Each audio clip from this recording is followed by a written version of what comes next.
Voilà, mesdames, messieurs, bonjour à toutes et à tous. C'est un très grand plaisir pour moi de vous retrouver ce matin pour la 4e leçon du cours Le droit international de la science. Nous avons atteint la moitié du cours et nous basculons aujourd'hui dans la deuxième partie, dans le deuxième volet du cours. Alors, la leçon est intitulée « Des sciences appropriées au bien public international de la science ».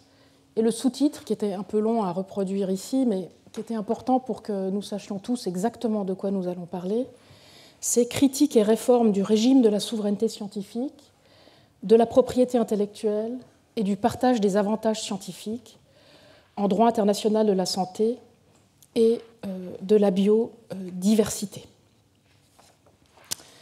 Ce deuxième volet du cours sera consacré, je l'ai dit, à la critique et à la réforme de différents régimes du droit international contemporain de la science, à la lumière du droit de l'homme à la science que j'ai tenté de réanimer avec vous ces dernières semaines. Et la première question dont j'aimerais traiter ce matin est celle de l'appropriation, tant publique que privée, des sciences et des moyens que la reconnaissance du bien public international de la science par le droit de l'homme à la science va nous donner pour y remédier. Et vous comprendrez mieux, si vous ne l'avez pas encore compris, l'intérêt qu'avaient et ont aujourd'hui encore de nombreux États à tenter de museler le droit de l'homme à la science. Alors plus précisément, ce que je vous propose de faire dans cette leçon, c'est de critiquer et de réformer divers éléments propriétaires du régime du droit international de la science, que sont, je l'ai dit, la souveraineté scientifique par les États, la propriété intellectuelle sur les savoirs scientifiques par les personnes privées et le partage des avantages scientifiques entre les États et les personnes privées. Ces trois institutions juridiques sont rarement traitées ensemble, et certains d'entre vous sont peut-être spécialistes de l'un ou de l'autre, et pourtant, ce sera mon argument, c'est bien ensemble que ces trois institutions perpétuent une approche propriétaire des sciences qui est issue du droit international moderne. Alors cette logique propriétaire des sciences remonte, comme je vous l'ai expliqué dans la première leçon, au développement normatif conjoint et sans limite, à l'époque, du droit international et de la science moderne, et ce dès le XVIIe siècle. Pour mémoire, je vous l'ai dit, c'est cette conjonction des projets normatifs du droit naturel des gens et des lois de la nature des Européens qui leur a permis de justifier le projet de civilisation du monde et l'appropriation de ses ressources par un droit naturel unique, éternel et universel, d'un côté, mais aussi de justifier l'édification du monde et l'appropriation de ses savoirs dans une science naturelle, unique, éternelle et universelle, de l'autre. Et la structure normative qui a permis à l'époque ce développement conjoint et sans limite du droit international et de la science moderne était la même. Elle est malheureusement, vous allez le voir aujourd'hui, en partie encore la même. D'un côté, la liberté de circulation des États, et notamment de navigation et d'appropriation des ressources ou des choses communes considérées comme appartenant à tous, avec en tête le principe de mare liberum, donc de mer libre pour le droit international, et de l'autre, la liberté de recherche scientifique des États, et notamment d'exploration, d'appropriation des savoirs, considérés comme appartenant à tous, avec le principe correspondant de scientia libera pour la science. Alors avec le temps, bien sûr, vous allez le voir, les formes de cette appropriation des et par les sciences ont évolué. Tout d'abord, l'industrialisation a permis d'y associer beaucoup plus étroitement le secteur privé, et ce dès le XIXe siècle. Il s'agissait alors d'assurer aux industriels leur propre liberté de circulation et de recherche scientifique. Surtout, il fallait protéger la diffusion de leurs innovations scientifiques par des droits de propriété intellectuelle, en droit interne d'abord, européen ensuite, puis en droit international. Depuis le tournant du millénaire, cet agenda d'industrialisation publique-privée de la science s'est doublé à l'intention du Sud global d'un agenda de développement économique par la technologie et par les investissements publics-privés dans ce domaine. À la colonisation des savoirs et au savoir de la colonisation du XIXe siècle ont donc succédé le développement des savoirs et les savoirs du développement au XXe siècle. Mais comme par le passé, cet agenda, fondé en droit international, favorise les États les plus puissants, économiquement, militairement et scientifiquement, et leurs entreprises respectives. Que l'imaginaire propriétaire soit mobilisé depuis les origines de la science moderne, tant de la part des États que des personnes privées, ne devrait pas nous surprendre. Après tout, la propriété, vous le savez, est l'institution du droit romain, notamment dont le rôle a été central dans la matrice du droit privé occidental, puis à la formation anthropomorphique, à l'image de l'homme, du droit naturel des gens. C'est ainsi que le droit international des États a été construit sur le modèle d'un droit des personnes privées, libre non seulement de se mouvoir, de circuler, mais aussi d'approprier. Et ce lien étroit entre liberté et propriété se retrouve donc aussi en droit international de la science, à la fois dans la liberté de recherche scientifique des États, en tant que liberté d'explorer et d'approprier par le jeu de droits souverains, et dans la liberté de recherche scientifique des personnes privées, en tant que liberté d'explorer et d'approprier par le jeu des droits de propriété intellectuelle. Alors les deux régimes, parce qu'on ne peut pas tout faire malheureusement, enfin on pourrait passer une semaine ici, ce serait sympathique, mais il faut penser à notre bien. Donc les deux régimes avec lesquels je propose de commencer ce travail de réinterprétation du droit international de la science à la lumière du droit de l'homme à la science sont, je l'ai dit, le droit international de la santé et le droit international de la biodiversité. Pourquoi ? Eh bien, tout d'abord, ce sont des domaines dans lesquels l'approche propriétaire des sciences soulève, vous allez le voir, des questions d'actualité importantes. Et vous en avez déjà certainement en tête. Mais ensuite, l'intérêt de ces deux régimes, c'est que de nouveaux traités ont été conclus ou sont en passe de l'être à l'intérieur de chacun de ces domaines, avec des innovations importantes, précisément en matière de protection contre l'appropriation scientifique, et donc des innovations qu'il va falloir évaluer un petit peu ce matin et critiquer aussi, vous le verrez. Alors, dans cette leçon, nous allons voir comment orienter l'interprétation de ces deux régimes en nous fondant sur le droit de l'homme à la science pour tenter de briser un peu, beaucoup, nous verrons, la logique propriétaire en science. Parce que contrairement à ce que l'on pourrait penser, l'avenir de la protection contre l'appropriation publique et privée des sciences ne réside pas dans l'élaboration de régimes spécifiques de propriété scientifique, qu'ils soient privés, publics ou communs d'ailleurs, mais bien plutôt, je vais vous l'expliquer, dans le droit et les institutions d'une république universelle des sciences qui ne repose plus du tout sur la propriété des sciences. Alors mon argument procédera en 3 étapes. Dans une première partie, je vous expliquerai ce que signifie la qualification de bien public de la science et comment elle permet de confronter et peut-être un jour de défaire la logique propriétaire en science. Dans une deuxième partie, je vous présenterai une critique du régime de la souveraineté et des libertés scientifiques des États, en droit international de la biodiversité et de la santé, et une proposition de réforme. Et puis enfin, pour boucler la boucle, dans une troisième partie, je vous présenterai une critique du régime de la propriété intellectuelle des personnes privées en droit international de la biodiversité et de la santé, avec une proposition de réforme.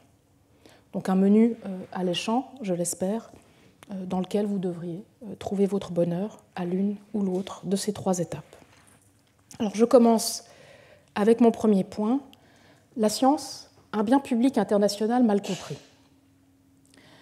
Il y a 15 jours, j'ai défendu l'argument selon lequel la science devrait être considérée comme un bien public, c'est-à-dire un bien dont la valeur n'est pas qu'une somme de valeurs individuelles, celle que la science a pour chaque personne en particulier, mais un bien dont la valeur est aussi collective et donc un bien ou un intérêt de tous au sein de chaque communauté scientifique et peuple, mais aussi entre eux.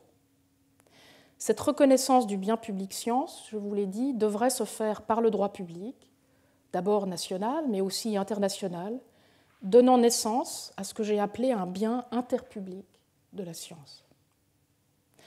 Si cet argument en faveur du bien public commun et participatif de la science, que je vous ai présenté il y a 15 jours, peut paraître banal à une philosophe des sciences, il est plus difficile à faire pour une juriste internationaliste, tant les notions de bien public et de bien commun sont aujourd'hui mal comprises, peut-être à dessein, en droit international.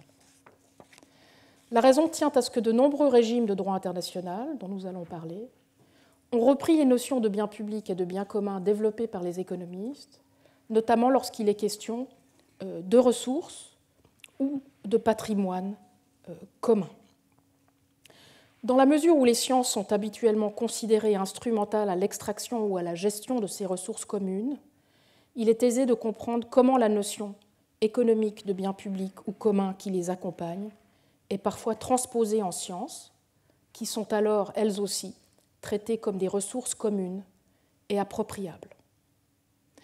Alors, dans cette première partie de la leçon, j'aimerais commencer par rappeler la notion instituto-normative des biens publics que j'ai défendue et comment elle se distingue de celle des économistes, qui a été retenue malheureusement à tort dans beaucoup de régimes de droit international jusqu'ici. Ensuite, je pourrais préciser en quoi le droit de l'homme à la science a contribué à l'institution du bien public international de la science et comment cette protection par le droit de l'homme à la science s'insère en fait dans une tradition historique de protection de la science contre toute appropriation, qu'elle soit publique ou privée. En fait, elle fait renaître cette tradition. Enfin, dans un troisième temps, je vous expliquerai en quoi la protection des droits de l'homme des créateurs scientifiques, qui figure à l'article 15.1c du Pacte international sur les droits économiques, sociaux et culturels, ne contredit pas du tout, contrairement à ce que l'on pourrait penser et contrairement à ce que certains avancent, la protection de la science comme un bien public international, mais assure au contraire une protection de ses intérêts nécessaires et complémentaires aux droits de l'homme à la science. Alors, je commence avec mon premier point, dépasser la notion des biens publics et des biens communs des économistes en droit international public. Alors, j'ai consacré, dans le cours d'il y a 2 ans, une leçon entière aux biens publics en droit international, et je ne vais pas pouvoir refaire cette leçon ici. Mais en résumé, j'y ai défendu l'argument qu'il faut développer cette conception instituto-normative des biens publics internationaux, c'est-à-dire une conception normative du bien public international qui ne l'isole pas de la question des institutions publiques du droit international, à même d'identifier et de spécifier ce bien comme étant celui d'un public institué par le droit international. Alors, dans cette conception, qui est celle que j'ai reprise il y a 15 jours dans ce cours, le terme bien public désigne, je l'ai dit, les biens dont la valeur inhérente réside dans leur dimension collective ou sociale et dans le fait qu'ils sont des biens de tous. Bien entendu, nous le savons, certains biens publics peuvent également présenter une valeur ou un intérêt pour un seul individu à la fois. Mais la qualité de bien public tient au fait qu'ils sont davantage que la somme de ces intérêts individuels pour ce bien. Et c'est en ce sens, comme j'en ai fait l'argument complet dans la 2e leçon, que la science peut être qualifiée de bien public. Il est dans notre intérêt collectif d'acquérir et de consolider nos connaissances. Il s'agit d'un intérêt collectif des scientifiques répartis en différentes communautés scientifiques, c'est-à-dire ceux qui font de leur participation à la pratique scientifique une profession, une vocation, mais aussi plus largement de nous tous. Et cet intérêt collectif à la science dépasse la somme des intérêts individuels. Il est vrai que nous pouvons profiter de certains bienfaits de la science à titre individuel, nous le faisons tous, ou même mener certaines recherches scientifiques à titre individuel, je le fais quelquefois. Mais à l'instar de la culture, la participation à la science et à ses bienfaits n'a de valeur individuelle que parce qu'elle est aussi le fait d'autres personnes en parallèle ou ensemble. La science ne doit donc être considérée comme ayant une valeur individuelle que de manière diffuse et dérivée de sa valeur collective, de bien public et participatif. Comme je l'ai rappelé aussi il y a 15 jours, il est utile de distinguer une sous-catégorie des biens publics, ce que j'ai appelé les biens communs. La spécificité de ces biens publics communs tient à ce qu'ils ne sont pas seulement dans l'intérêt collectif d'un groupe, mais aussi une responsabilité commune de ce groupe. C'est à cela que fait référence le terme latin munus, pour charge, fardeau ou responsabilité, dans le terme communis. À la différence des biens publics qui font des obligations envers tous, qu'on appelle des obligations erga omnes, les biens communs font donc aussi et en plus des obligations de tous, ou omnium, en bref, des obligations collectives. Et c'est aussi, je vous l'ai dit, le cas de la science. Participer à la science et à ses bienfaits n'est pas seulement dans l'intérêt de tous les membres d'une communauté scientifique, et de toute une communauté politique, mais aussi une responsabilité de chacun des membres de cette communauté.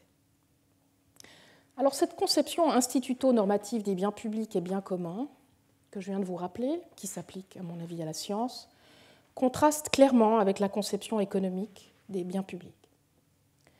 En tout cas avec l'une d'elles qui est devenue prévalente, c'est-à-dire notamment celle de Samuelson de 1954, une conception qui a été reprise ensuite par d'autres économistes comme Cowell, notamment des économistes du développement. Dans cette conception économiste, les biens publics sont abordés comme des commodités, des ressources ou des produits, en bref des choses.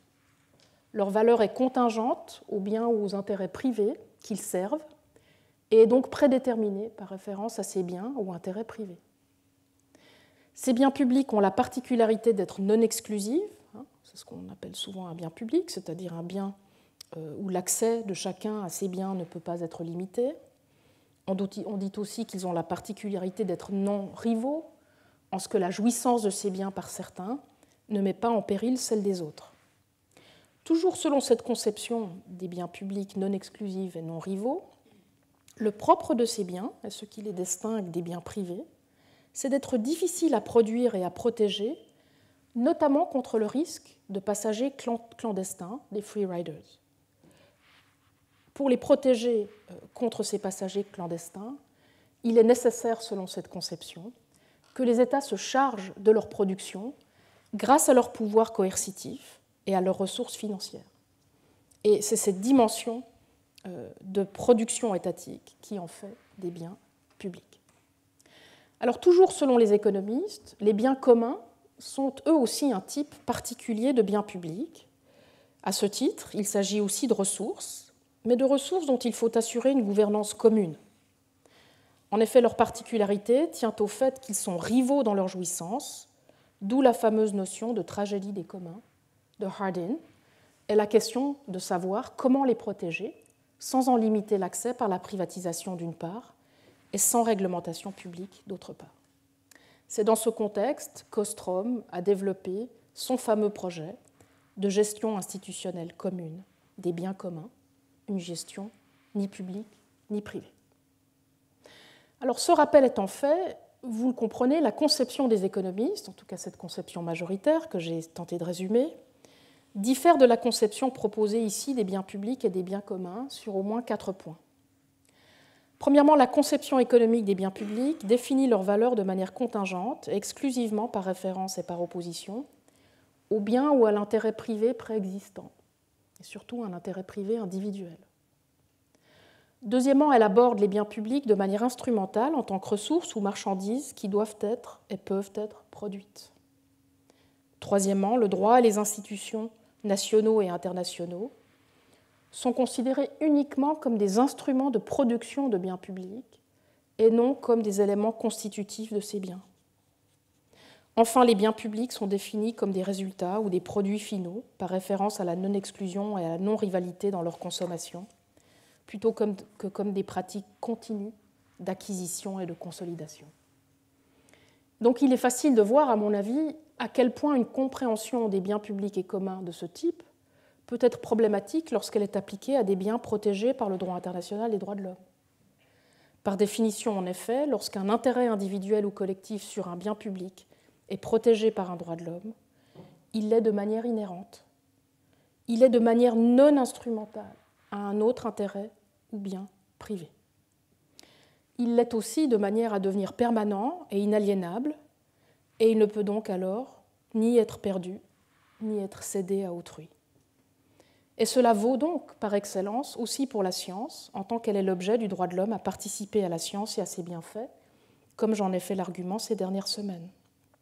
Considérer la science comme un bien public ou comme un bien commun au sens économique du terme permettrait bien au contraire de ce que demande le droit de l'homme à la science, de traiter la science ainsi que ses bienfaits comme un pur instrument au service d'intérêts privés, y compris d'autrui, d'une part, et comme une ressource à produire et à gérer, voire comme un produit fini, d'autre part. La conception institutio-normative des biens publics et des biens communs, désormais rappelée, est distinguée de celle des économistes. Pourquoi le droit international fait-il usuellement référence à cette dernière, y compris dans le domaine scientifique? Pourquoi est-ce qu'une voix comme la mienne, finalement, n'est pas entendue du tout? Eh bien, l'affaire remonte aux années 90. Sous le titre de biens publics mondiaux ou globaux, les Global Public Goods, la notion économique des biens publics a fait son entrée en politique internationale avec les rapports successifs du Programme des Nations Unies pour le développement en 1999, 2002, 2006. Elle a ensuite été reprise à l'identique, avec un écho magnifié, par la Banque mondiale, le Fonds monétaire international, l'Organisation mondiale du commerce et diverses organisations de développement dans leur sillage, jusqu'à devenir aujourd'hui irrésistible, y compris à l'UNESCO et y compris à l'Organisation mondiale de la santé. J'y reviendrai. Le terme bien commun des économistes est lui aussi aujourd'hui consacré en droit international public. Au lieu de penser les biens communs sur le modèle que je vous ai présenté, c'est le modèle économique des biens communs qui est repris par le droit international. Ainsi, le droit international de l'environnement a-t-il recours au terme bien commun, y compris au terme bien commun au pluriel, pour désigner à la fois des intérêts, des espaces hors juridiction nationale, ou encore des ressources au sein de ces zones ou de ces espaces, des ressources qu'on va appeler le patrimoine commun de l'humanité, comme les hauts fonds marins, ou la Lune, les corps célestes et les astéroïdes. Si la première catégorie, cette notion d'intérêt commun, s'aligne potentiellement sur la notion instituto-normative de bien commun que je vous ai présentée, la deuxième et la troisième reprennent malheureusement la notion économique des biens communs qui était en cours dans les années 60. C'est en effet cette notion économique des biens communs qui était à l'époque défendue par des personnages influents comme Hardin ou Pardo, qui est devenue prévalente au moment de la conception originelle du droit international de la mer et de l'espace, et puis ensuite d'autres domaines du droit de l'environnement dont je vous reparlerai. Alors certes, la notion de patrimoine commun, dans cette conception économique du bien commun des années 60, se distingue tout à fait intentionnellement, et c'est une bonne chose, de la notion de chose commune du droit romain, une chose qui serait propriété de tous et à la disposition de tous. Mais cette notion de patrimoine commun s'impose par le biais d'une protection contre le libre accès et la libre appropriation, mais elle le fait sans mettre fin à l'exploitation de ces ressources, qui passe alors par une organisation commune de l'exploitation et la redistribution équitable des fruits de cette exploitation. Ce qu'on peut dire, et je reviendrai longuement là-dessus tout à l'heure, c'est que la notion de patrimoine commun des années 60, qui est demeurée aujourd'hui dans ces régimes, participe donc encore d'une économie propriétaire des biens communs, plutôt que d'un régime de protection de ces biens contre toute appropriation publique ou privée. Et j'y reviendrai dans la deuxième partie de la leçon. Alors, quid des sciences dans ce tableau? Eh bien, dans la mesure où les sciences sont instrumentales à l'extraction des ressources du patrimoine commun, ce patrimoine commun de la mer ou de l'espace, il est aisé de comprendre comment la notion économique qui accompagne ce patrimoine commun a été transposée en sciences qui sont depuis lors, elles aussi, traitées comme des ressources par le droit international. Des ressources qu'on appelle évidemment publiques ou communes, mais des ressources tout de même qu'on peut exploiter, redistribuer, et donc à l'opposé de la notion de bien public et de valeur collective inhérente des sciences. Mais me direz-vous, que faire à 10h24 ce jeudi matin? Que faire pour protéger la science contre cette conception économique des biens publics et communs qui est désormais, je vous l'ai dit, rampante en droit international de la science? Eh bien, c'est précisément un rôle que pourrait endosser le droit de l'homme à la science, auquel on pourrait enfin donner ce rôle d'institution du bien public international de la science. Alors, ce sera mon deuxième point. Lorsque l'approche économique des biens publics et des biens communs trouve à s'appliquer à la science, au cœur de différents régimes du droit international, notamment de l'environnement, elle contredit à mon avis, fondamentalement la protection qu'offre le droit international des droits de l'homme à la science depuis 1948, et ce sous la forme du droit de l'homme à participer à la science et à ses bienfaits. C'est en effet précisément à la possibilité d'appropriation, tant publique par l'État que privée par des personnes physiques ou morales sur un marché, que la garantie et l'institution du bien public commun et participatif de la science par le droit de l'homme à la science a permis de mettre fin et de poser enfin une limite. Souvenez-vous du consensus sur l'institutionnalisme scientifique des années 40, dont je vous avais dit qu'est issu le droit de l'homme à la science, et de la reconnaissance à l'époque, notamment par Robert Merton, dont vous avez ici à nouveau l'extrait dont nous avons longuement parlé à l'écran, de la reconnaissance à l'époque de la nécessité de protéger la science contre son instrumentalisation, tant par l'État que par le marché. Alors c'est tout d'abord dans son objet que le droit de l'homme à la science protège 4 dimensions de la publicité de la science, qui sont autant de dimensions du bien public de la science. Premièrement, le droit de l'homme à la science protège la valeur inhérente de la science pour la personne humaine, le chercheur individuel, comme les communautés scientifiques. Et donc, par extension, ce droit de l'homme à la science protège leur intérêt à participer à la science contre toute forme d'instrumentalisation, publique ou privée, y compris commerciale. Je pense que c'est assez évident. Donc la valeur inhérente de la science en tant qu'elle est protégée par le droit de l'homme à la science, mais la science hors marché. Deuxièmement, le droit de l'homme à la science protège une science collective, et donc une science qui n'est plus individualisable et privatisable, ou seulement de manière diffuse et dérivée. Troisièmement, le droit de l'homme à la science protège une science culturellement et historiquement située et contextualisée, et donc contre la séparation des savoirs de leur contexte culturel et historique, en petites monades scientifiques et sans reconnaissance de leurs origines. Enfin, le droit de l'homme à la science protège une science publique, instituée et garantie par le droit public, qui ne peut donc plus être soumise au droit privé et à ses institutions seules, comme la propriété ou le contrat. C'est ensuite dans son contenu que le droit de l'homme à la science protège un accès et une participation à la science qui doit demeurer libre et égalitaire, ce qui implique d'assurer que la science demeure ouverte et sans appropriation aucune. C'était d'ailleurs ici aussi le sens du terme communisme de la science, qui était utilisé dans le kudos de Merton, ici dans cet écrit de nouveau.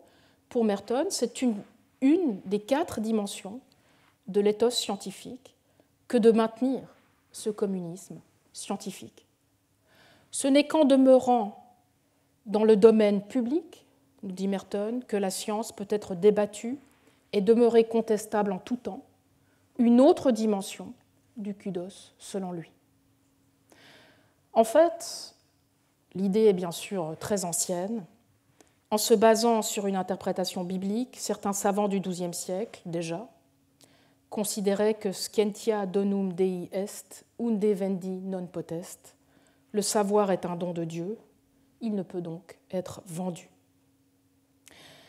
Alors curieusement, et c'est regrettable, la pratique onusienne du droit de l'homme à la science n'a encore que peu traité de la dimension de bien public de ce droit. Il y est bien sûr fait mention, parce que c'est un ressort argumentatif très puissant, vous l'aurez senti ce matin. Et donc il y est fait référence, ici et là, il y est fait référence par exemple ici, dans la recommandation de l'UNESCO de 2017 concernant la science et les chercheurs scientifiques. Il y est aussi fait référence ici, dans la recommandation de l'UNESCO 2021 sur une science ouverte, et il y est fait référence, enfin, dans tous les rapports de la rapporteuse spéciale pour les droits culturels depuis 2012. Je vous ai déjà parlé de ces différentes sources, donc je ne vous les réexplique pas maintenant, mais vous voyez que le langage du bien public et du bien commun est partout, omniprésent, comme un ressort argumentatif ou symbolique dans ces différents documents. Et pourtant, jamais, dans ces documents, les termes utilisés, bien public ou bien commun, sont-ils définis.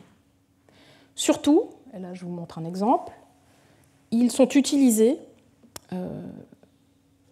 dans des sens très différents, y compris dans le sens économique du terme de bien public et de bien commun que j'ai critiqué tout à l'heure. Alors cette confusion, si on peut la comprendre au vu de l'état du droit international sur la question des biens publics et des biens communs, doit nous inquiéter tout particulièrement sur le droit de l'homme à la science. En effet, une approche économique du bien public et commun de la science ne permet véritablement pas de s'extraire de la logique propriétaire, tant publique que privée d'ailleurs, qui est à l'œuvre en droit international de la science. Et cette confusion, cette approche économique, notamment du bien public et du bien commun de la science, risque, si l'on n'y prête pas garde, de priver le droit de l'homme à la science de tout effet à cet égard.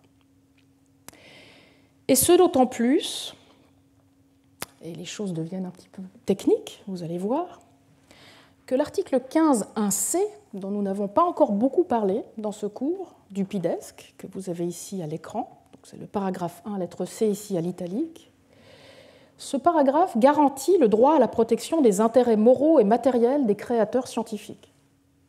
Alors pour beaucoup, à la lecture de ce texte, eh bien, protéger le droit des créateurs scientifiques dans leurs intérêts moraux et matériels, protéger ces droits comme des droits de l'homme, et qui plus est dans le même article que le droit de l'homme à la science, qui est garanti à l'article 15.1b, semble reconnaître que les droits d'auteur, et par extension les droits de propriété intellectuelle, sont des droits de l'homme, après tout, des droits de l'homme au même titre que le droit de l'homme à la science.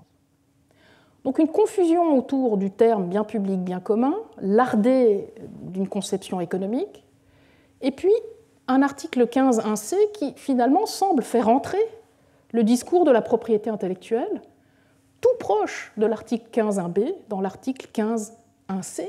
Donc à côté du droit de l'homme à la science, il y aurait, en tout cas à première vue, un droit de l'homme à la propriété intellectuelle. Est-ce à dire que la garantie de la science contre son appropriation aurait été, après tout, rattrapée par la logique propriétaire en science, et ce dès les origines du droit de l'homme à la science en 1948 ? Alors sans surprise, vous me connaissez, la réponse est non. Et le démontrer sera l'objet de la prochaine section. Mon troisième point, le droit de l'homme des créateurs scientifiques. Comme je l'ai mentionné la semaine dernière, le droit des créateurs scientifiques est protégé à l'article 15.1c du pacte sous la forme d'un droit voisin, frère, on peut dire, du droit de l'homme à la science.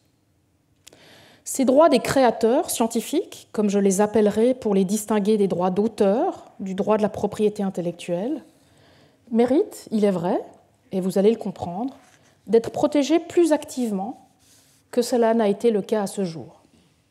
Ils constituent en effet un complément essentiel aux droits de l'homme à la science, d'où le fait qu'ils apparaissent à côté de lui. Mais avant de vous présenter le potentiel de ces droits complémentaires des créateurs scientifiques, il faut commencer par mieux les distinguer des droits de propriété intellectuelle privés sur la science, avec lesquels on pourrait les confondre et avec lesquels certains aiment les confondre. Alors premièrement, considérer que le droit de l'homme à la science garantit la science comme bien public non appropriable, ce qui est ma position, ne revient pas à considérer que les intérêts matériels des scientifiques sur leur travail ne puissent pas aussi être protégés. Après tout, moi-même, je bénéficie d'une protection des intérêts matériels sur mon travail. C'est une distinction que nous faisons depuis des siècles. Même si, comme je l'ai mentionné tout à l'heure, certains savants du XIIe siècle considéraient que parce que le savoir est un don de Dieu, il ne peut être vendu, la rémunération des scientifiques, et notamment des professeurs d'université, n'a jamais été contestée. La science, le savoir, qui ne peut pas être vendu, doit être distingué du travail qui est investi dans l'enseignement ou dans les publications, travail qui, lui, pouvait être rétribué. Et cette distinction entre science et travail s'est perpétuée lorsque l'invention de l'imprimerie a ouvert aux scientifiques la possibilité de percevoir une rémunération pour la diffusion de leurs œuvres. Depuis lors, l'on distingue leurs droits matériels ou réels sur leurs livres ou sur leur création en tant qu'objet matériel cessible et source de revenus, et leur droit moral ou personnel sur leur savoir, qui, lui, serait incessible, hors marché, car hors de prix. Alors la dématérialisation aujourd'hui en cours des objets matériels, par la digitalisation des supports, ne change rien à cette distinction, même si elle complique, bien sûr, un petit peu les choses. Et c'est à ce titre que l'article 15.1c protège les intérêts matériels des créateurs scientifiques et en fait un droit de l'homme à part entière. Cette première partie du droit des créateurs scientifiques, ce droit voisin du droit de l'homme à la science, fonde une obligation des États de veiller à permettre à ces créateurs de gagner leur vie par la création scientifique et de protéger l'intégrité de leur travail créateur de manière à pouvoir en vivre dignement. À ce titre, la dimension matérielle du droit de l'homme des créateurs scientifiques est un droit voisin d'un autre droit de l'homme, le droit au travail, de l'article 6 du Pacte international sur les droits économiques, sociaux et culturels. Alors la difficulté, c'est que l'article 15.1c du Pacte ne protège pas que les intérêts matériels des auteurs de production scientifique, mais aussi leurs intérêts moraux. Et c'est ici que les esprits se troublent, habituellement. J'espère que ce ne sera pas le cas ici. En effet, la formulation du droit moral des créateurs scientifiques se rapproche dangereusement de celle du droit moral des auteurs en droit de la propriété intellectuelle, et beaucoup peinent désormais à les distinguer. Il est vrai que littéralement du moins, ces intérêts et droits moraux de l'article 15.1c ressemblent à s'y méprendre aux droits moraux de la Convention de Berne pour la protection des œuvres littéraires et artistiques, telle qu'elle a été révisée en 1928 à Paris, et dont le contenu a été repris et fortifié depuis en droit international de la propriété intellectuelle. Alors pour comprendre leur différence, la différence entre les droits moraux des créateurs scientifiques de l'article 15c et les droits moraux de propriété intellectuelle de la Convention de Berne, pour comprendre leur différence parce qu'ils sont différents, il nous faut replonger dans l'histoire du droit de l'homme à la science, une histoire à laquelle je vous avais déjà introduit il y a de cela 15 jours. Les origines de la formulation de l'article 15.1c du Pacte sont en effet à rechercher dans celle de l'article 27.2 de la Déclaration universelle des droits de l'homme que vous avez ici à l'écran. Et ce sont les travaux préparatoires de la Déclaration universelle des droits de l'homme de 1948 qui vont nous éclairer sur les véritables origines du droit des créateurs scientifiques de l'article 15.1c du Pacte. La clé du mystère, si je puis dire, se trouve dans l'influence qu'a eue la Déclaration américaine des droits et devoirs de l'homme de 1948 sur la préparation de la Déclaration universelle des droits de l'homme d'une part, et l'influence qu'a exercée à son tour la Déclaration de Philadelphie de 1944 sur la préparation de la Déclaration américaine d'autre part. Donc on a comme ça un jeu d'enchâssement ou de poupées russes qui vont vous expliquer comment on en est venu à cette formulation particulière. Alors commençons par le début. L'article 27 reprend quasiment mot pour mot la formulation de l'article 13 de la Déclaration américaine des droits et devoirs de l'homme, dont je vous avais déjà dit qu'elle avait beaucoup influencé la préparation du projet de Déclaration universelle des droits de l'homme. Et la même chose vaut pour le paragraphe 2 de ces deux articles, qui sont vraiment à l'identique. L'article 13.2 de la Déclaration fait référence non seulement aux intérêts matériels, mais aussi aux intérêts moraux des auteurs de production scientifique. Mais s'il le fait, ce n'est pas par référence aux droits moraux des auteurs de la Convention de Berne de 1928, mais plutôt par référence à la Déclaration de Philadelphie de l'Organisation internationale du travail de 1944, dont vous avez ici l'extrait. L'article 2A de cette déclaration de 1944 propose en effet quelque chose qui est nouveau et fondamental à l'époque, c'est-à-dire protéger ensemble tant le progrès matériel que le développement spirituel des personnes humaines. Et c'est cette protection des droits des créateurs à deux pans, en tant que développement à la fois moral ou spirituel et matériel, que les auteurs de la Déclaration américaine souhaitaient faire figurer à l'article 13.2 de la Déclaration. C'est en tout cas ce qui ressort des travaux préparatoires de la Déclaration américaine, et je suis ici la lecture de ma collègue Aurora Plomer à ce sujet. Cette interprétation historique est d'autant plus plausible que les États d'Amérique latine, derrière la Déclaration américaine, n'étaient pas partis à la Convention de Berne sur les droits d'auteur.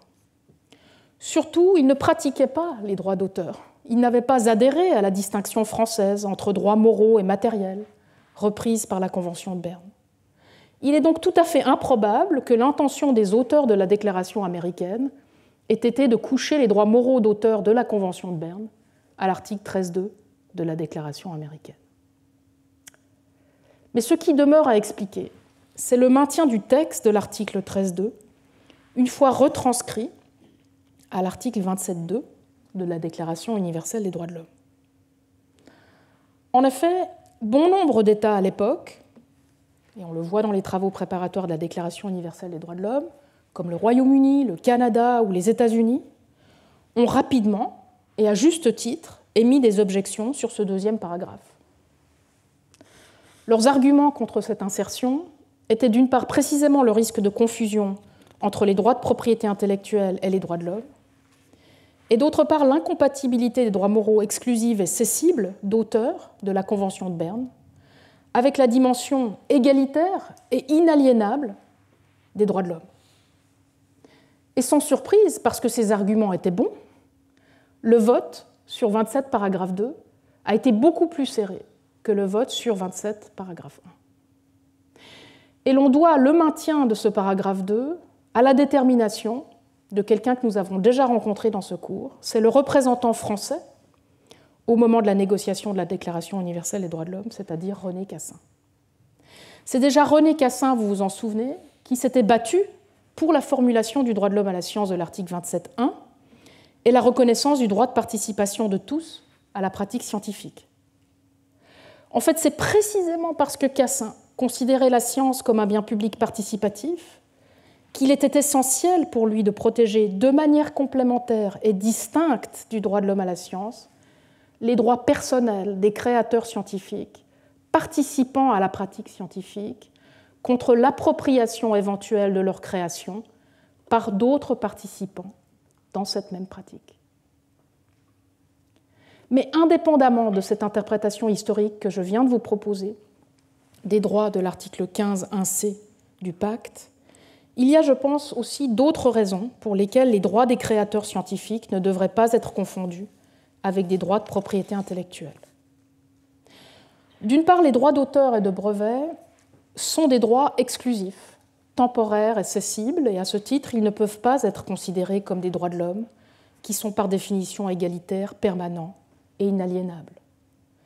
Les droits d'auteur peuvent bien sûr contribuer à la protection des droits des créateurs scientifiques. On peut même espérer qu'ils le fassent.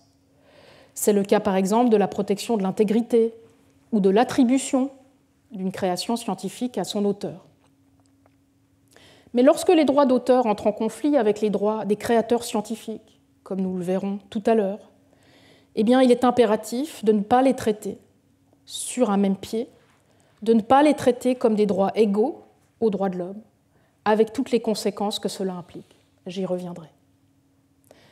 Deuxième raison, il est essentiel de comprendre que la meilleure protection contre l'appropriation publique ou privée d'un bien public comme la science ne peut pas et ne doit pas, pour des raisons évidentes, être la propriété scientifique. Qu'elle soit privée ou publique, d'ailleurs. Outre le fait qu'elle contredise l'idée même de bien public applicable à la science, la propriété n'est pas un statut juridique applicable par défaut, y compris à la science. Par ailleurs, même une propriété dite commune de la science, comme elle était proposée au XIXe siècle déjà, demeurait un régime de propriété, et donc un régime qui en exclurait celles et ceux qui ne sont pas propriétaires parce qu'ils appartiennent à d'autres communautés scientifiques ou à d'autres États. Surtout, même la propriété scientifique commune, au sens du XIXe siècle, permettrait l'exploitation et la monétisation de la science et ferait de la science une ressource. Deuxième point, la distinction des droits créateurs scientifiques désormais faite par rapport aux droits de propriété intellectuelle. Laissez-moi vous expliquer pourquoi les droits personnels des scientifiques en tant que créateurs méritent d'être protégés spécialement sous la forme de droits de l'homme, de manière complémentaire aux droits de l'homme à la science, à l'article 15.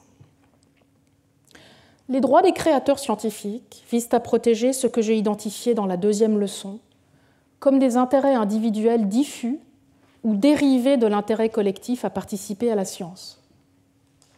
Dès lors, si vous m'avez suivi à ce moment-là, si la dimension institutionnelle de la pratique scientifique doit être protégée par le droit de l'homme à la science, sa dimension personnelle doit l'être aussi, et de manière complémentaire à la première. D'ailleurs, la protection de l'une ne devrait pas se faire au détriment de l'autre, au risque de les appauvrir toutes les deux. En effet, ces deux dimensions se renforcent mutuellement. La protection des droits personnels des créateurs sur leurs créations scientifiques et surtout l'attribution de ces créations à leurs créateurs contribuent à renforcer les droits institutionnels de ces mêmes créateurs en tant que participants à la pratique scientifique collective et vice-versa. C'est déjà ce que nous disait Merton autour du communisme de la science et de l'absence de propriété scientifique, lorsqu'il insistait sur l'importance de la reconnaissance du créateur scientifique pour la dynamique interne à la pratique scientifique.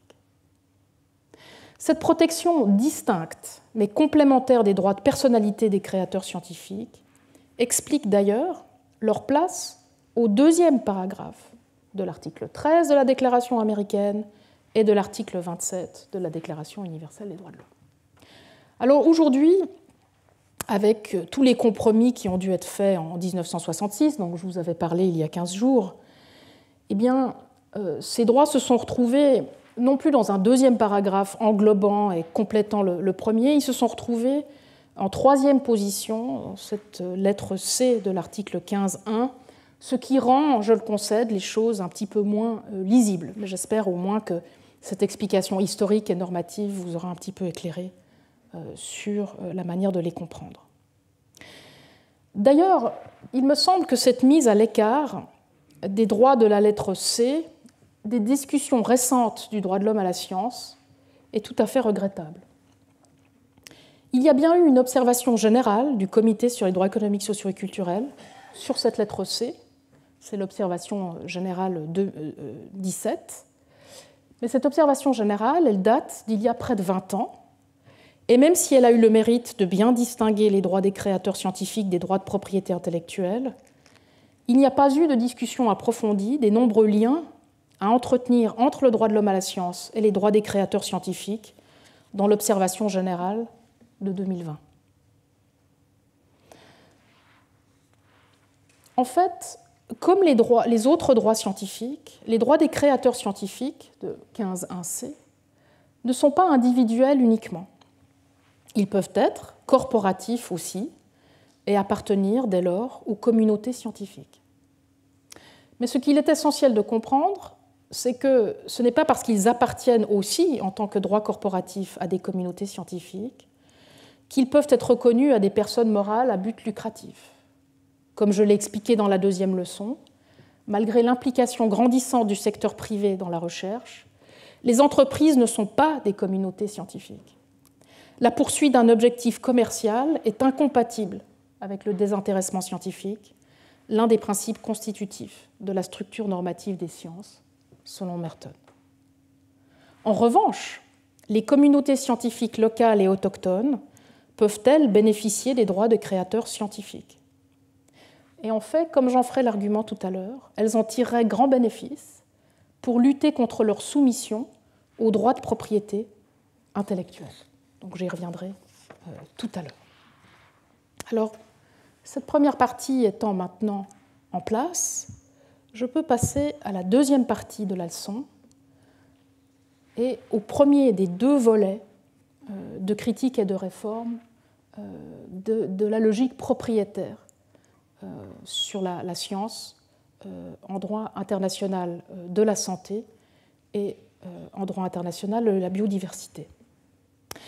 Dans cette deuxième partie que j'entame à présent, je vous propose de critiquer et de réformer la dimension propriétaire du droit international de la santé et du droit international de la biodiversité, en commençant avec une réinterprétation du régime d'appropriation publique des sciences par les États. Les États sont les premiers à se rendre responsables de cette appropriation, en vertu du droit international. Alors, je procéderai en deux étapes. D'abord, la critique et la réforme du régime qu'on appelle le régime de souveraineté scientifique des États et du partage des avantages scientifiques entre États sur leur territoire ou sous leur juridiction en droit international de la santé. Ensuite, dans un deuxième temps, je ferai le même exercice en droit international de la biodiversité, cette fois-ci, en ne prenant plus comme objet la question de la souveraineté scientifique, parce que le droit international de la biodiversité, nous allons le voir, s'applique surtout dans les espaces qui ne relèvent pas de la juridiction des États. Et là, la logique propriétaire, en fait, est le fruit de la liberté de recherche scientifique et du partage des avantages scientifiques entre États. Alors, je commence avec la première, la souveraineté scientifique des États sur leur territoire et sous leur juridiction, et les limites du partage des avantages scientifiques en droit international de la santé. Il est très commun aujourd'hui, dans la presse, mais aussi en droit, de se référer à la souveraineté scientifique des États. Une souveraineté scientifique des États sur la science, comme on se réfère à leur souveraineté territoriale sur leur territoire ou leur souveraineté personnelle sur leurs ressortissants. En soi, le juriste décèlera ici tout de suite un abus de langage. En effet, le terme souveraineté ne devrait pas être utilisé pour faire référence à un simple pourvoi ou à un simple contrôle sur un bien public. Au contraire, la souveraineté est une autorité justifiée, c'est une autorité limitée par le droit de l'État sur les personnes sous sa juridiction, y compris par extension sur le territoire où ces personnes se trouvent. Mais ce n'est pas cette facilité de langage qui retiendra mon attention ici, même si, à l'avenir, je pourrais, je l'espère, consacrer un cours à la souveraineté. Ce qui m'intéresse plutôt, c'est le raccourci qui est fait entre la souveraineté de l'État sur des personnes et un territoire et la souveraineté sur la science, en tant qu'elle est le fait des personnes qui ont la nationalité de cet État ou qu'elle se poursuit sur son territoire. Il ne s'agit pas, bien sûr, ici de contester la souveraineté de l'État sur les personnes qui se situent sous sa juridiction, dont toutes les personnes qui sont impliquées dans la pratique scientifique. Après tout, la souveraineté des États, c'est la condition de la protection effective des droits de l'homme de ces personnes. Et cela vaut aussi pour la protection effective du droit de l'homme à la science. C'est parce que les États sont souverains et que nous protégeons leur souveraineté qu'ils peuvent et doivent adopter du droit national et international de la science qui permettent d'instituer, d'organiser, de protéger et de limiter la science. Non, mon propos ici est plutôt de contester la transformation de cette souveraineté en un droit de propriété publique de l'État sur la science.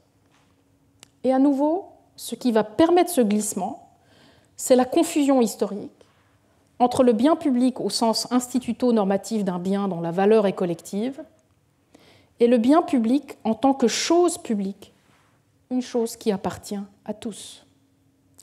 Pensez par exemple au raccourci qui est fait parfois, y compris par nos gouvernements, entre le financement public d'un projet scientifique et la propriété publique de l'État qui finance sur ses résultats.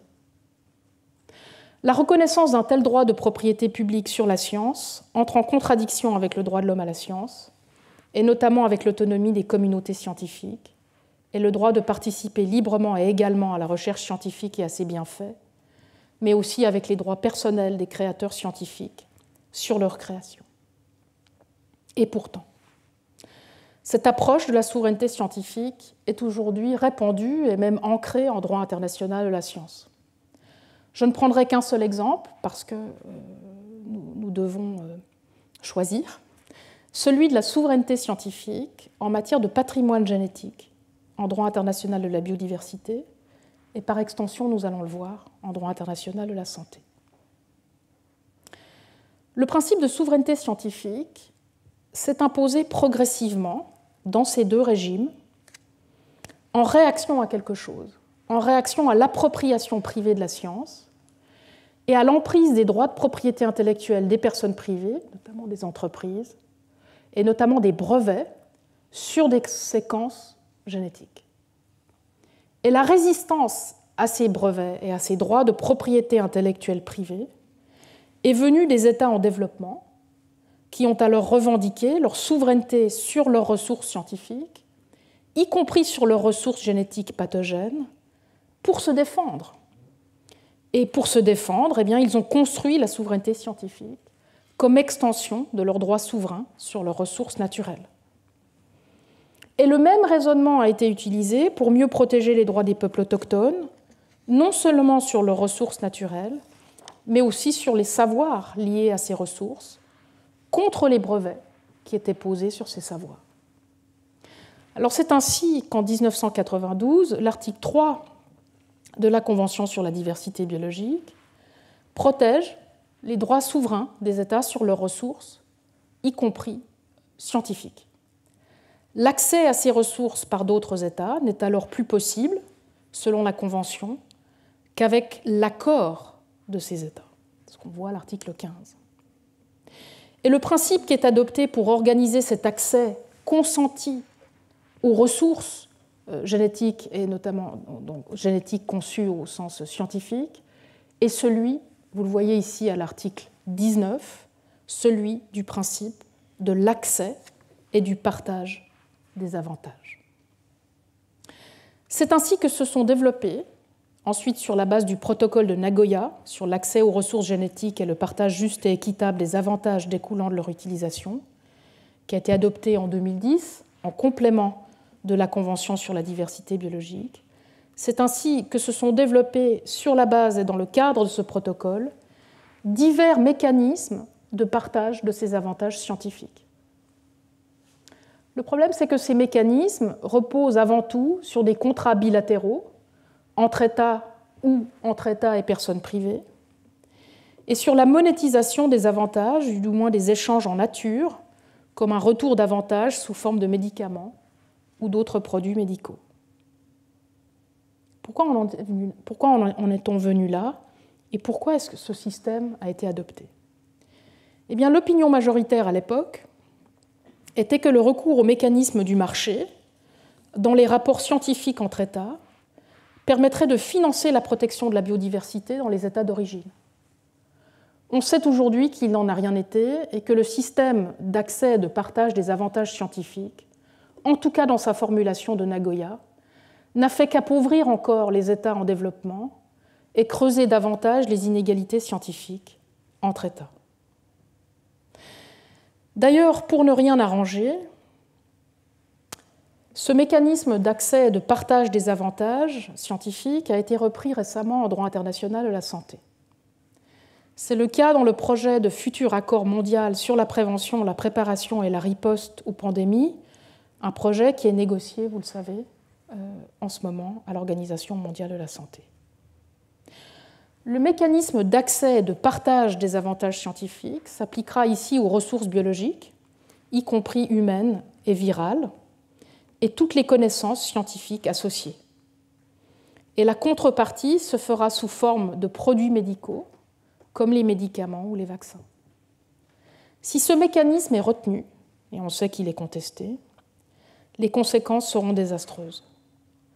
En effet, les États les plus intéressés à obtenir un accès aux bienfaits de la science pour leur population seront encouragés par le jeu de la concurrence entre propriété scientifique publique et avantages privés, à favoriser le partage le plus minimal possible de leurs ressources génétiques et scientifiques, car le moins coûteux pour eux dans ce jeu du marché.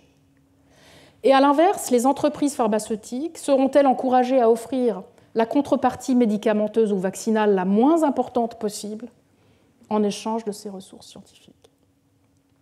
La dématérialisation des données génétiques, qui est désormais en cours, ne fera d'ailleurs que faciliter ces transactions commerciales autour des ressources génétiques, y compris en facilitant leur traitement par la propriété intellectuelle privée. Il est dès lors très difficile, vous le concéderez, d'imaginer qu'un tel mécanisme d'échange des avantages scientifiques puisse amener à une prévention non seulement juste, mais aussi efficace de la prochaine pandémie. Si l'on saisit bien l'enjeu de la souveraineté scientifique pour l'autodétermination scientifique des États du Sud global et des peuples autochtones, et je ne le nie pas, il y a d'autres moyens plus respectueux du bien public de la science et du droit de l'homme à la science pour ce faire qu'un régime de propriété publique des États sur la science, avec à la clé, on l'a vu, un programme de commercialisation de ces ressources scientifiques souveraines.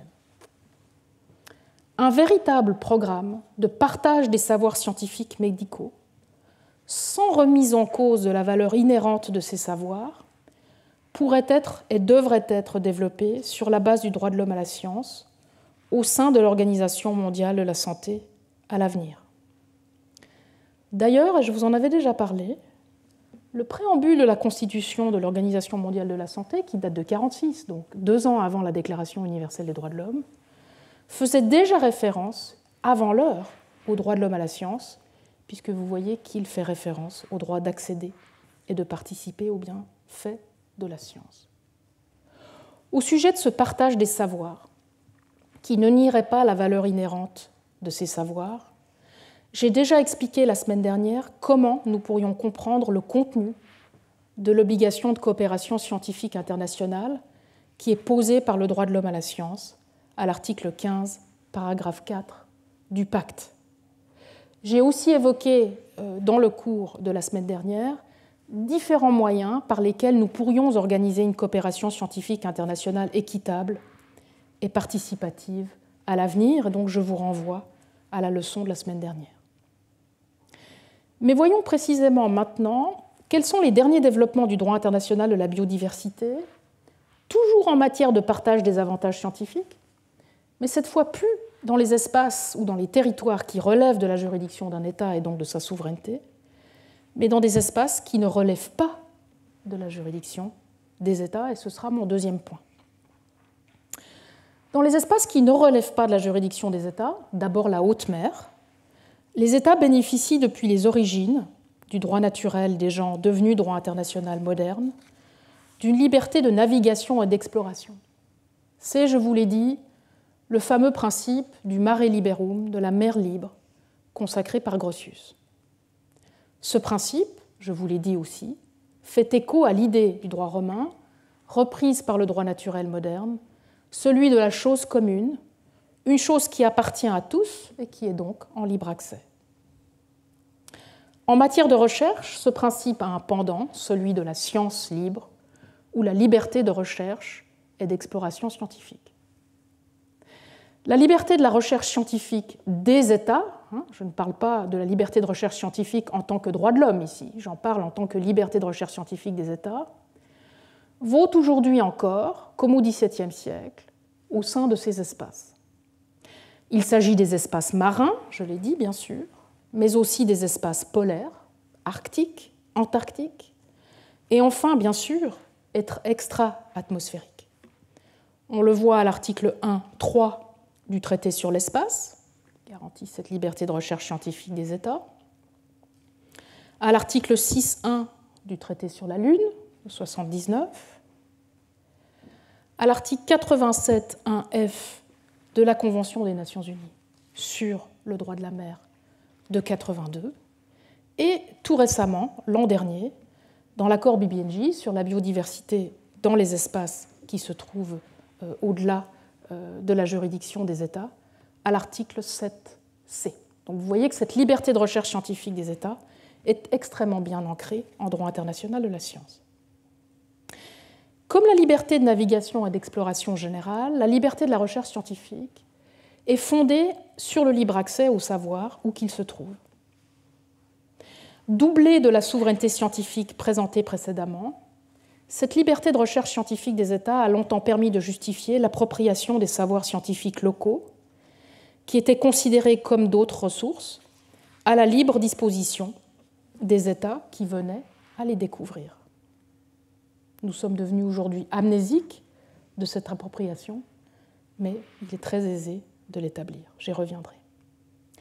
Avec le développement des techniques d'exploration scientifique et d'exploitation économique dans les espaces hors juridiction des États, sont apparus les premiers traités d'organisation de leur exploration et utilisation. Ces traités ont été adoptés, je vous l'avais dit dans la première leçon, durant la guerre froide. Ils garantissent la liberté d'exploration et la liberté de recherche scientifique des États, mais prévoient aussi désormais, en plus, un régime de protection de ces espaces contre l'appropriation par le premier État venu. C'est ainsi que le principe de non-appropriation a été posé par le traité sur l'espace de 1967, vous voyez ici à l'écran, et rappelé par le traité sur la Lune en 1979 au paragraphe 2 de l'article 11. Ce principe de non-appropriation s'implique en priorité à la propriété publique et aux prétentions souveraines des États. Toutefois, tant les travaux préparatoires du premier traité que les rapports entre droit public, de la souveraineté territoriale et droit privé de la propriété privée plaident, à mon avis, en faveur de l'exclusion dans son sillage de toute appropriation privée de ces espaces. C'est d'ailleurs ce que dit le paragraphe 3 de l'article 11 du traité sur la Lune, même s'il n'a pas été, il est vrai, suffisamment ratifié. Par la suite s'est ajoutée la notion de patrimoine commun de l'humanité, ce fameux patrimoine commun avec lequel nous avons commencé la leçon de ce matin. Le traité sur la Lune de 1979, à l'article 11, paragraphe 1, pose ce principe de patrimoine commun de l'humanité, et la Convention sur le droit de la mer de 1982, en son article 36, le pose à son tour. Cette notion de patrimoine commun qualifie positivement les espaces que le principe de non-appropriation avait disqualifiés négativement comme des espaces qui doivent être hors d'emprise, tant publique que privée. Cependant, je vous l'ai dit, en même temps que la notion de patrimoine commun était calquée sur ces espaces, le projet d'une exploitation des ressources était organisé. Il n'était pas question, en effet, d'exclure et de nous priver de l'extraction de ressources précieuses et de l'exploitation de ces ressources une fois séparées de ce patrimoine commun. Après tout, ce patrimoine est encore ouvert, nous disent ces traités, à l'exploration, à l'utilisation pacifique de tous et dans l'intérêt de tous. Et la seule contrainte est l'organisation commune de cette exploitation qui doit assurer, vous le devinez, un excès et un partage équitable aux avantages obtenus. C'est donc à nouveau le principe de l'accès et du partage des avantages qui constitue la cheville ouvrière, mais cette fois-ci entre le principe de la liberté d'exploration scientifique des États et le principe du patrimoine commun de l'humanité. Et vous voyez à l'article 7 de l'accord BBNJ les trois principes posés les uns à la suite dans cet article, et on comprend très bien le triptyque qui est en train d'être posé dans cet article. Alors ce système d'accès et de partage des avantages n'a pas fait ses preuves, loin de là.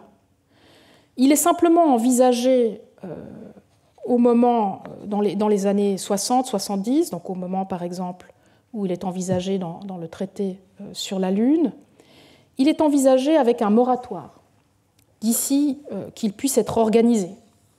Nous savons malheureusement qu'il n'a jamais été organisé. Et le traité n'a pas du tout été, ou très peu, ratifié. Dans la Convention des Nations Unies sur le droit de la mer, ce système d'accès et de partage des avantages scientifiques a pu être organisé, mais il n'a pas encore été mis en pratique en raison des retards dans la réglementation par l'Autorité internationale des fonds marins.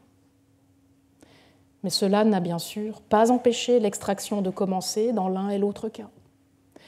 Dans le premier cas, elle se fait, nous le savons, de manière sauvage, par quelques États et quelques entreprises qu'ils contrôlent, encadrées tout au plus par le droit privé national de ces États et par quelques accords internationaux bilatéraux. Dans le second cas, le cas de la mer, les États du Sud global ont pu bénéficier de clauses spéciales pour commencer leurs travaux d'extraction grâce à des entreprises du Nord global et à une aide au développement de ces mêmes États. Dans les deux cas, ce sont les entreprises privées qui en sortent gagnantes et les quelques États qui les contrôlent. En matière scientifique aussi, les États et les communautés scientifiques qui bénéficient déjà de connaissances solides sur les milieux marins et les milieux spatiaux renforcent encore une fois leurs connaissances. Et bien sûr, une remarque essentielle, aucune redistribution des avantages, qu'ils soient matériels ou scientifiques d'ailleurs, n'a encore été mise en place, qu'il s'agisse de ressources génétiques marines ou d'échantillons de roches lunaires. En somme, et comme je l'ai dit au début de la leçon, la notion de patrimoine commun du droit international de la mer et de l'espace justifie, même si elle l'encadre par ce fameux partage équitable des avantages, la poursuite de la pratique d'extraction et d'exploitation des ressources tant matérielles que scientifiques à l'œuvre depuis le XVIIe siècle. Alors il y a fort heureusement une lueur d'espoir et des développements récents. Le nouvel accord sur la biodiversité en haute mer ou en général dans les espaces qui ne relèvent pas de la juridiction d'un État, l'accord BBNJ de 2023, a permis de revisiter la notion d'accès et de partage équitable des bienfaits scientifiques. Alors certes, je vous l'ai dit, cet accord maintient le système que je viens de vous décrire, c'est-à-dire le triptyque, une tension entre la protection du patrimoine commun d'une part et la liberté de recherche scientifique de l'autre, et puis au milieu, un pont, le système qui autorise l'extraction publique et privée de ressources génétiques marines, pour autant qu'un partage équitable soit organisé et qu'une coopération scientifique ait lieu. Les principes proposés pour l'organisation de cet accès, de ce partage des avantages et la coopération scientifique internationale dans ce cadre sont cependant beaucoup plus avancés dans cet accord, y compris en matière de dématérialisation des données génétiques. Ils évitent notamment, et il faut le souligner, vous le voyez ici à l'article 14 de l'accord BBNJ, ils évitent notamment la monétisation complète des avantages scientifiques dont je vous ai parlé tout à l'heure dans la Convention sur la diversité biologique, en prévoyant des modalités de partage scientifique qui ne sont pas monétisées. Mais il me semble toutefois qu'à l'heure de l'interprétation et de la mise en œuvre de cet accord, il me semble toutefois important de rappeler que le régime de partage des ressources génétiques qui est proposé par l'accord BBNJ demeure fondamentalement un régime propriétaire, tant public par les États qui explorent que privé par les entreprises qu'ils contrôlent pour ce faire. Ce régime contredit le bien public de la science protégé par le droit de l'homme à la science, et notamment son caractère non appropriable. Par ailleurs, le contenu des obligations de coopération scientifique internationale qui sont rattachées au partage des avantages scientifiques, et notamment des ressources génétiques marines, demeure encore très flou. Et ce que l'on peut dire, et c'était mon argument la semaine dernière, c'est que ces obligations de coopération scientifique internationale de l'article 8 devront impérativement être interprétées à la lumière de celles que l'on peut fonder sur le droit de l'homme à la science et sur l'article 15.4 du pacte. Donc je vous renvoie à mon argument dans ce contexte et aux propositions que j'ai faites la semaine dernière pour organiser cette coopération scientifique internationale de manière non propriétaire. Alors j'en viens maintenant à la réforme du régime de propriété privée sur la science, et ce sera mon troisième point. Dans cette partie, je vous propose de poursuivre la critique et la réforme de cette dimension propriétaire que l'on observe en droit international de la santé et de la biodiversité, en passant cette fois-ci à l'appropriation privée des sciences. On a vu bien sûr que la distinction est artificielle, parce que chaque fois qu'il y a un État, il y a une entreprise en général, vous l'avez vu, tant en droit de la santé que de la biodiversité tout à l'heure. Mais voilà, pour des raisons pédagogiques, j'ai essayé de séparer les deux arguments. Alors de nouveau, je vais procéder en deux temps. D'abord, je vous parlerai du droit international de la santé et de la propriété intellectuelle dans ce contexte. Et ensuite, je vous parlerai du droit international de la biodiversité et de la propriété intellectuelle en lien avec les savoirs autochtones. Alors, je commence avec le premier point, la protection de l'accès ouvert à la science et les limites de la propriété intellectuelle en droit international de la santé. En droit international de la santé, la propriété intellectuelle est critiquée au moins sous deux angles, il y en a d'autres, mais j'ai choisi ceux-là, qui sont autant de restrictions potentielles du droit de l'homme à la science. Celui de la restriction au droit de l'homme d'accéder et de participer à ses bienfaits, que sont les droits de brevet des grands laboratoires pharmaceutiques sur les vaccins et les médicaments, et celui de la restriction au droit de l'homme à accéder et participer à la science, que sont les droits d'auteur des grandes maisons d'édition sur les revues scientifiques. Alors je commence par les brevets sur les médicaments et vaccins et le tournant des années 90. C'est à ce moment-là, en effet, que l'accord ATPIC, donc l'accord sur les aspects de droit de propriété intellectuelle qui touchent au commerce, de 1994, a été adopté. Adopté où? Adopté au sein de l'Organisation mondiale du commerce par les États membres de l'OMC. Cet accord impose à tous ces États membres de garantir les droits de brevet sur les inventions scientifiques dans tous les domaines technologiques. C'est ce que l'article 27.1 nous dit. Il impose aussi d'en assurer la reconnaissance mutuelle ensuite, partout sur le plan international, c'est-à-dire dans tous les États membres de l'Organisation mondiale du commerce, et donc de façon quasi universelle. Le contrôle de la mise en œuvre de cet accord est assuré de façon très robuste à l'époque, aujourd'hui un petit peu moins parce que l'OMC va moins bien, mais à l'époque c'était vraiment très robuste, par le mécanisme de règlement des différends de l'OMC et ses sanctions commerciales. Alors pour saisir le tournant que l'ATPIC représente, il faut comprendre qu'à ce moment-là, tous les États ne garantissaient pas les droits d'auteur et de brevet dans leur droit national. Et surtout, pas du tout de la même manière dans le domaine scientifique. Avec l'ATPIC, les droits d'exclusivité sur les technologies scientifiques et notamment médicales, brevetées, sont devenus durables et presque illimités, tant les exceptions de l'article 27.2, que vous voyez ici à l'écran, sont difficiles à exploiter et justifier. Les brevets se sont alors multipliés dans les domaines des sciences de la vie, avec les conséquences que l'on connaît sur les brevets génétiques et bien sûr dans le domaine médical plus largement.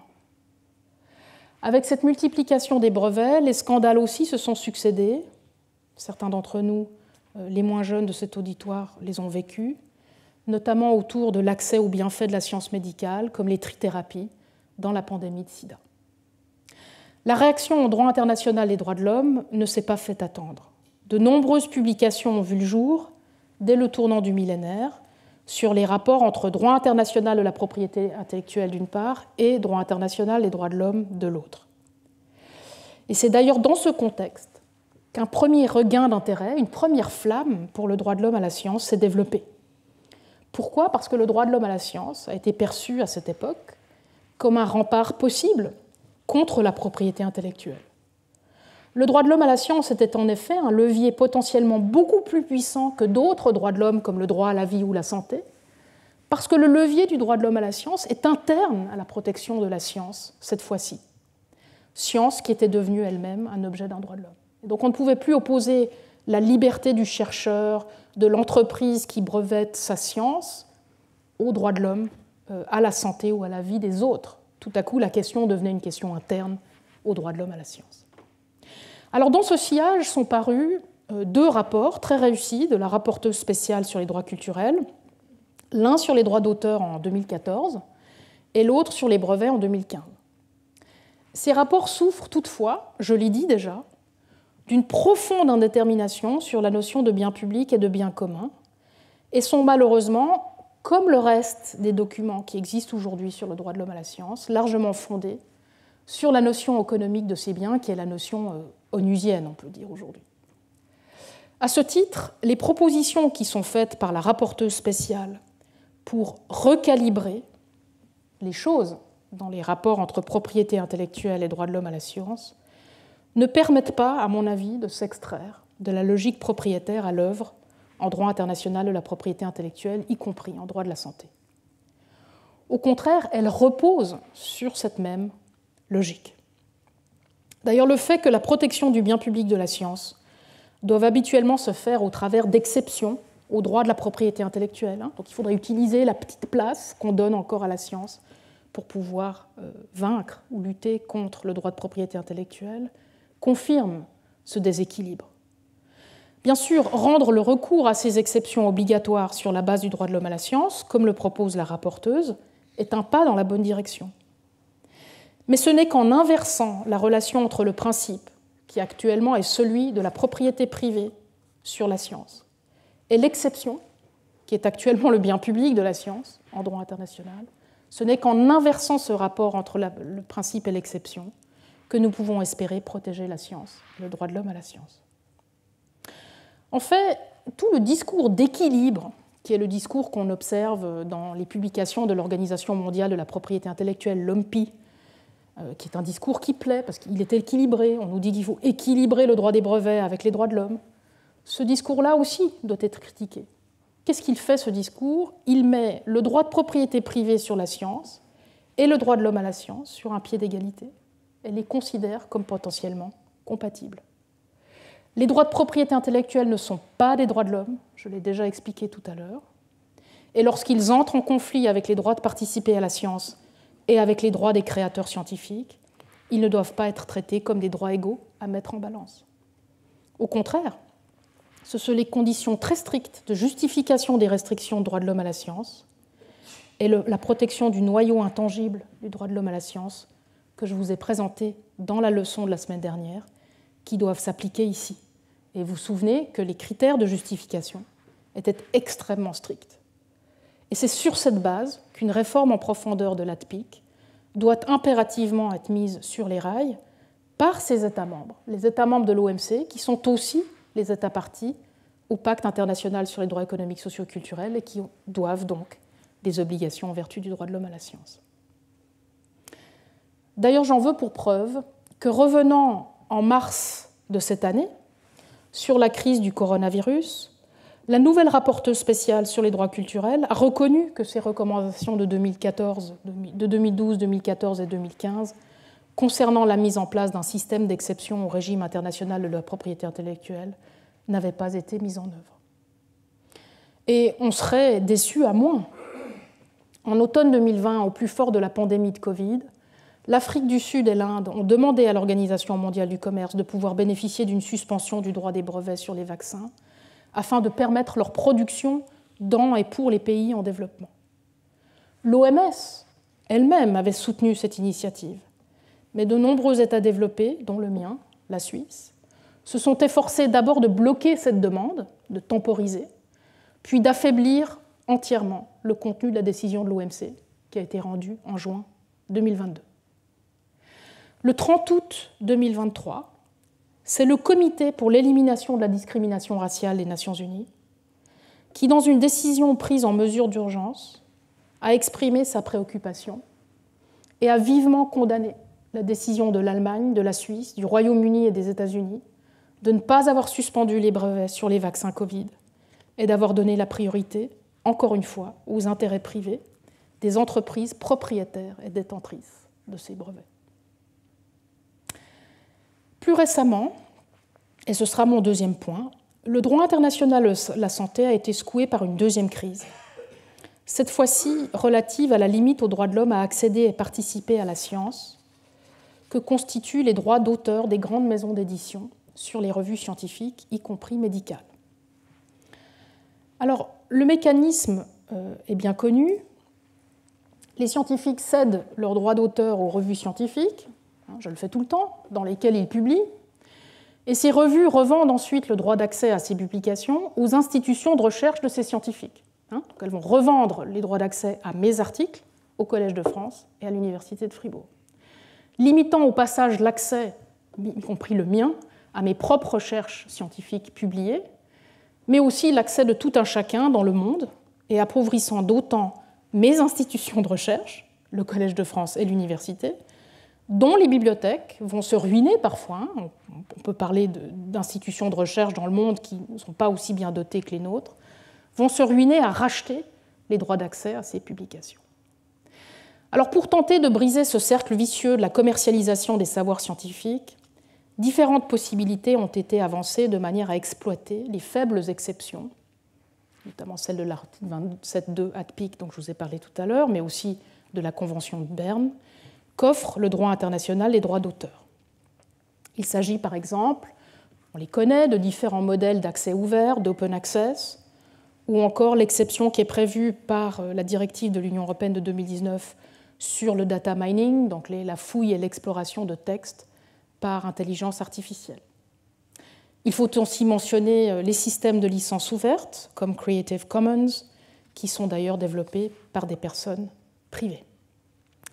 Mais comme je l'ai expliqué précédemment, ces propositions ne permettent pas de s'extraire de la logique propriétaire à l'œuvre. Elles sont habituellement payantes. Même la recommandation de l'UNESCO de 2021 pour une science ouverte, dont vous avez ici à nouveau un extrait, même cette recommandation, qui est récente et qui ne parle que de cette question, ne parvient pas à dépasser l'horizon, le cadre du droit international de la propriété intellectuelle. Dans son préambule, elle rappelle l'importance, et puis ensuite, dans le paragraphe 20H, elle se repose expressément sur ce cadre. Pour toutes les raisons que j'ai avancées précédemment, seule une inversion juridique et institutionnelle de la relation entre le principe, la propriété privée, et l'exception, le bien public de la science, pourra protéger la science et pourra être considérée comme à la hauteur des obligations que pose le droit de l'homme d'accéder et de participer à la science et les droits des créateurs scientifiques sur leur création. Alors j'en viens maintenant à des savoirs scientifiques particuliers qui sont les savoirs autochtones, parce qu'eux aussi sont en prise avec les droits de propriété intellectuelle, mais de manière curieusement inversée. Ce sera mon deuxième et dernier point. Alors pour celles et ceux qui ont eu la chance de pouvoir assister au séminaire de Philippe Descola il y a 15 jours, la protection des savoirs autochtones contre différentes formes d'appropriation dans la biopiraterie a rapidement débouché, on le sait, sur l'adoption de régimes de propriété intellectuelle visant à protéger ces savoirs. Comme l'a expliqué la rapporteuse spéciale sur les droits culturels en 2015, il existe deux approches de l'utilisation de la propriété intellectuelle pour protéger le patrimoine bioculturel des peuples autochtones. Une approche défensive et une approche active ou positive. L'approche défensive cherche à prévenir à tout prix le brevetage des savoirs traditionnels par les tierces parties. Elle cherche à protéger ces savoirs contre les droits de propriété intellectuelle. L'approche positive, en revanche, cherche à tirer profit de la propriété intellectuelle des peuples autochtones pour leur donner un contrôle plus grand sur leur savoir. Parce que ces peuples sont divisés sur la question, entre eux ou au sein du même peuple. Et peut-être aussi, certainement, parce qu'ils ont durant longtemps été totalement marginalisés des procédures d'adoption du droit international de la propriété intellectuelle comme l'OMPI, et donc de ce qu'ils considèrent, à tort je l'ai dit, mais qu'ils ont le droit de considérer ainsi, comme les modes de protection de la science moderne, c'est l'approche positive qui a été retenue en droit international. La crainte, en effet, est que sans cette protection par le droit international de la propriété intellectuelle, ces savoirs autochtones soient considérés par défaut comme relevant du domaine public et puissent être appropriés par quiconque sans reconnaissance de leurs origines ni de leurs créateurs. C'est ainsi que les peuples autochtones se sont vus reconnaître en 2007, dans la Déclaration des Nations Unies sur les droits des peuples autochtones, des droits de propriété intellectuelle sur leur savoir sous la forme de véritables droits de l'homme. Alors il est aisé de comprendre que sur un plan stratégique, cette approche positive de la propriété intellectuelle sur les savoirs autochtones ait été retenue. C'est une forme de légitime défense contre l'appropriation privée. Cependant, vous l'aurez compris, l'adéquation de la propriété intellectuelle à cet effet doit être remise en cause sur un plan normatif. Les droits de propriété intellectuelle vont à l'encontre, je l'ai dit, de la valeur inhérente, collective, culturelle et historique des savoirs autochtones, des caractéristiques qui sont d'ailleurs aussi celles de tous les savoirs scientifiques, y compris les savoirs scientifiques européens présentés comme des savoirs individuels universel et ahistorique. Les droits de la propriété intellectuelle instrumentalisent, individualisent, coupent ces savoirs de leur contexte culturel et historique. Ces droits de propriété intellectuelle font donc tout sauf protéger ces savoirs autochtones comme des savoirs scientifiques. De ce fait, ils violent aussi le droit de l'homme à la science dont bénéficient les savoirs autochtones, au même titre, je l'ai dit, que tous les autres savoirs scientifiques qui sont contestables et fiables. Même si cela peut paraître contre-intuitif, protéger véritablement ces savoirs contre la biopiraterie et l'appropriation privée requiert précisément d'éviter de les soumettre à un régime de propriété privée. Il faudrait plutôt saisir cette occasion pour étendre la même protection publique et non propriétaire du droit de l'homme à la science à tous les savoirs, plutôt que de perpétuer la différence de traitement entre eux, en laissant les communautés autochtones privatiser leur savoir et renoncer ainsi à la protection du droit de l'homme à la science. Il y a là, je trouve, une forme de paternalisme inversé, voire même une forme d'anti-paternalisme capitaliste, contre lequel il faut absolument résister, mais dont on trouve des traces jusque dans l'Observation générale 25 de 2020. La propriété intellectuelle, c'est bon pour les savoirs autochtones, mais ça n'est pas bon pour les autres savoirs, d'après l'Observation générale. Vous voyez la contradiction. Il est vrai toutefois que même si les savoirs autochtones peuvent être protégés par les différents droits scientifiques relatifs aux droits de l'homme à la science que je vous ai présentés ces 2 dernières semaines, cela ne suffira pas. Et en cela, ils ont raison.